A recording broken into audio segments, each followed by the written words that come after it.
इस पोस्ट को ध्यान से सुनो, इसमें क्या लिखा है। US, China, Pakistan, Australia, Germany, Cambodia, Lebanon, Vietnam, Nigeria, Canada, Spain जैसे देशों में युद्ध की वजह से पेट्रोल डीजल के दाम कई गुना बढ़ गए और भारत में पेट्रोल डीजल पर 1 पैसा नहीं बढ़ा। फिर भी कुछ चमनफूतियों को मोदी विरोध में तुम देश विरोधी और मानसिक गुलाम हो चुके हो। जय हिंद, जय भारत। इसमें कुछ चार्ट दिए गए हैं जिसे आप पढ़ सकते हैं। इसमें देश के नाम और परसेंटेज दिए हुए। तो क्या वाकई ये भारत के लिए इतना आसान था? सीधी सीधी बात बोलूं तो इंडिया ने हैंडल किया, मैं मानता हूँ, आप सब भी मानो, लेकिन पूरी स्टोरी इतनी सिंपल नहीं है जितनी इमेज में दिखाई गई है। अब मैं आपको एग्जैक्ट रियलिटी 2026 ईरान वार के टाइम इंडिया ने कैसे हैंडल किया सिंपल और क्लियर बताता हूँ, ध्यान से सुनना।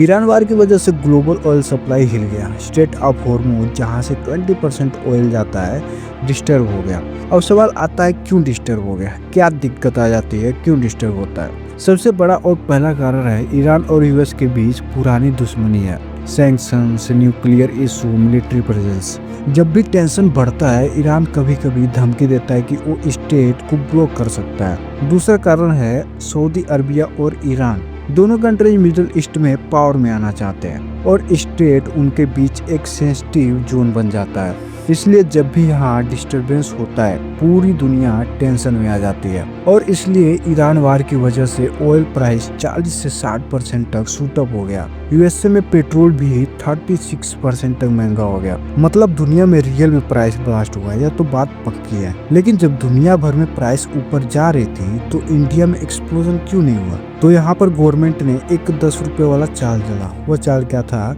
गवर्नमेंट ने 10 रुपए पर लीटर पर टैक्स कम कर दिया। मतलब जो 1 लीटर पर पहले गवर्नमेंट टैक्स लेती थी, अब उस 1 लीटर पर गवर्नमेंट 10 रुपए कम टैक्स लेगी। मतलब पेट्रोल का प्राइस 10 रुपए कम हो गया, जिससे जितना बढ़ना था उतना नहीं बढ़ा। सबसे पहले यहाँ पर हमें समझना होगा कि इंडिया में आखिर पेट्रोल का दाम कैसे तय होता है कि पेट्रोल 90 या 100 रुपए लीटर होगी। तो पेट्रोल का प्राइस तय होता है crude oil plus refining plus transport plus dealer plus tax से। इंडिया में सबसे बड़ा part tax central plus state का टैक्स है। अब एक और एग्जांपल समझो। वार के पहले क्रूड ऑयल का प्राइस नॉर्मल था, जिससे अपना पेट्रोल का प्राइस 100 रुपए लीटर पड़ता था। अब इसमें अप्रोक्स बेस कॉस्ट जो है वह 50 से 55 होता है। सेंट्रल टैक्स 20 से 25 रुपए होती है और स्टेट टैक्स VAT यह भी 20 से 25 रुपए होती है। यह तो हो गई वार के पहले वाली बात। अब वार के बाद क्या होता है? ग्लोबल क्रूड ऑयल महंगा हो जाता है। तो अभी जो गवर्नमेंट ने एक्शन लिया है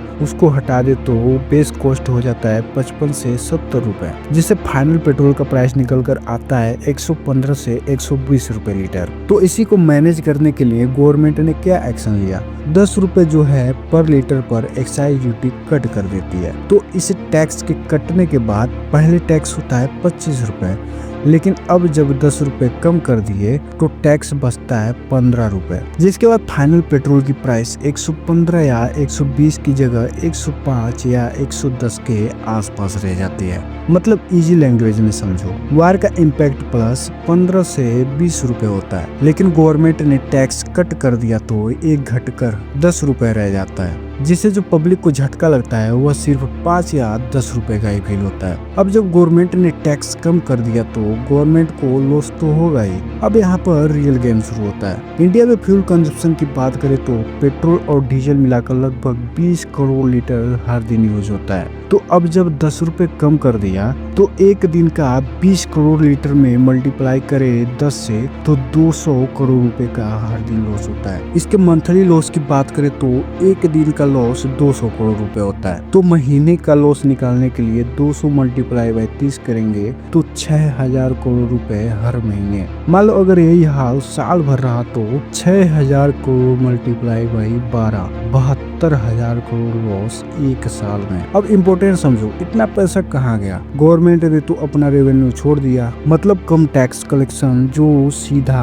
बजट पर प्रेशर डालेगा। तो रियलिटी ये है कि गवर्नमेंट ने पेट्रोल सस्ता नहीं किया, अपना पैसा छोड़कर तुम्हें महंगा होने से बचाया। और दूसरा पॉइंट ये है कि इंडिया ने देखा हॉर्मुज ब्लॉक है, वहाँ पर ऑयल लेना सेफ बिल्कुल नहीं है।